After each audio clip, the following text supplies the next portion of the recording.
नमस्ते दोस्तों, स्वागत है आपका एक बार फिर आपके अपने चैनल कथा या कल्पना पर।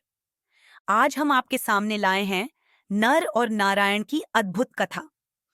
ये कहानी बहुत ही रोमांचक है, तो बने रहिए वीडियो के अंत तक। एक बार परशुराम हस्तिनापुर पहुंचे। उनका उद्देश्य महाभारत के विनाशकारी युद्ध को रोकना था। उन्होंने दुर्योधन से चर्चा करते हुए उसे चेताया कि घमंड और अधर्म का मार्ग केवल विनाश की ओर ले जाएगा। परशुराम ने दुर्योधन को यह समझाने के लिए एक प्राचीन असुर की कथा सुनाई। उन्होंने कहा, दुर्योधन, तुम्हारा घमंड तुम्हें वही रास्ता दिखा रहा है जिस पर कभी एक असुर दंभोद्भव चला था। सुनो, यह उसकी कथा है। दंभोद्भव एक शक्तिशाली असुर अपनी शक्ति और अजेयता की लालसा से भर गया था। उसने अमृता प्राप्त करने के लिए भगवान सूर्य की तपस्या की। वर्षों तक चली कठोर तपस्या के बाद सूर्यदेव उसकी भक्ति से प्रसन्न हुए और वरदान देने को तैयार हुए। दंभोद्भव ने अमृता का वरदान मांगा, लेकिन सूर्यदेव ने स्पष्ट किया कि अमृता ब्रह्मांडीय नियमों के विरुद्ध है। तब दंभोद्भव ने चतुराई से ऐसा वरदान मांगा जिससे वह लगभग अमर हो सके। उसने कहा, मुझे 1000 दिव्य कवच दें जिन्हें केवल वही तोड़ सके जिसने पहले 1000 वर्षों की तपस्या की हो, और जो भी मेरा कवच तोड़ेगा वह तुरंत मृत्यु को प्राप्त होगा। सूर्यदेव उसकी युक्ति को समझे बिना यह वरदान दे बैठे। इस वरदान के साथ दंभोद्भव सहस्त्र कवच के नाम से प्रसिद्ध हुआ और उसने इसे अपनी अजेयता का प्रमाण मान लिया। सहस्त्रकवच ने अपनी अजेयता को साबित करने के लिए तीनों लोकों पर विजय प्राप्त करने की योजना बनाई। उसने स्वर्ग लोक, पाताल लोक और भूलोक में हर स्थान पर अधर्म फैलाना शुरू कर दिया। देवता, औषि और मानव जाति उसके आतंक से त्रस्त हो गए। सहस्त्रकवच ने अपने घमंड में देवताओं को चुनौती दी और उन्हें यज्ञों में बाधा डालने पर विवश कर दिया। उसी समय के दौरान धर्म ब्रह्मा के मानस पुत्र थे और उनका विवाह दक्ष प्रजापति की पुत्री अहिंसा मूर्ति से हुआ। धर्म और अहिंसा ने भगवान विष्णु से प्रार्थना की कि वे उनके यहाँ जन्म लें और उनके वंश को पवित्र करें। विष्णु ने उनकी प्रार्थना स्वीकार की और नर और नारायण के रूप में जन्म लिया। दोनों भाई बचपन से ही धर्म और तपस्या के प्रतीक थे। जब वे अपनी किशोरावस्था में थे तो उन्होंने घर छोड़ दिया और त्रिमूर्ति की तपस्या के लिए निकल पड़े। उन्होंने बद्रीनाथ की पवित्र तपोभूमि में जाकर घोर तपस्या आरंभ की। उनकी तपस्या इतनी प्रभावशाली थी कि देवताओं और ऋषियों ने उन्हें सम्मान दिया। सहस्त्रकवच अपनी विजय और अजेयता से संतुष्ट नहीं था। एक दिन वह ब्रह्मा के पास गया और अपनी शक्ति पर घमंड करते हुए कहा, क्या कोई ऐसा है जो मुझे चुनौती दे सके? मैं अजेय हूं। ब्रह्मा मुस्कुराए और बोले, यदि तुम्हें अपनी शक्ति का परीक्षण करना है तो बद्रीनाथ जाओ।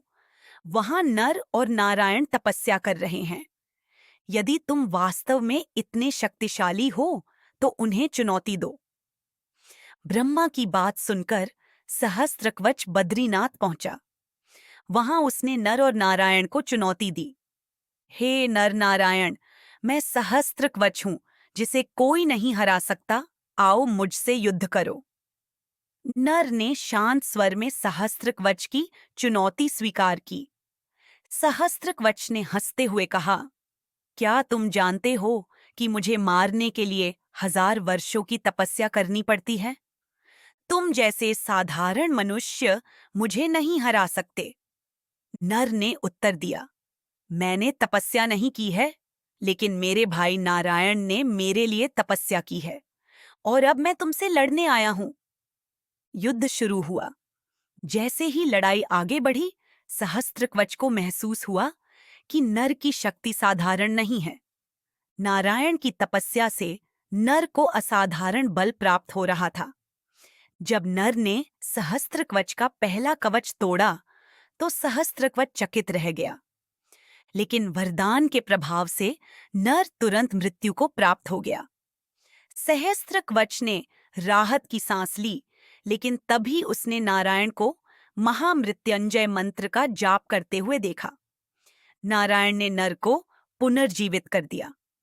हर बार जब नर लड़ाई करता और सहस्त्रकवच का कवच तोड़ता, वह मर जाता और नारायण उसे पुनर्जीवित कर देता। यह प्रक्रिया सैकड़ों वर्षों तक चलती रही। नर और नारायण ने बारी बारी से तपस्या और युद्ध करते हुए सहस्त्रकवच के 999 कवच तोड़ दिए। जब केवल एक कवच बचा तो सहस्त्रकवच भयभीत हो गया और युद्ध छोड़कर भाग गया। वह सूर्यदेव की शरण में पहुंचा। वहां पहुंचकर उसने सूर्यदेव से प्रार्थना की कि वे उसकी रक्षा करें। सूर्यदेव, जो सहस्त्रकवच के वरदान दाता थे, ने उसकी भक्ति को देखते हुए उसे शरण दी। जब नर और नारायण ने सूर्यदेव से सहस्त्रकवच को सौंपने की मांग की, तो सूर्यदेव ने नारायण के आग्रह को ठुकरा दिया।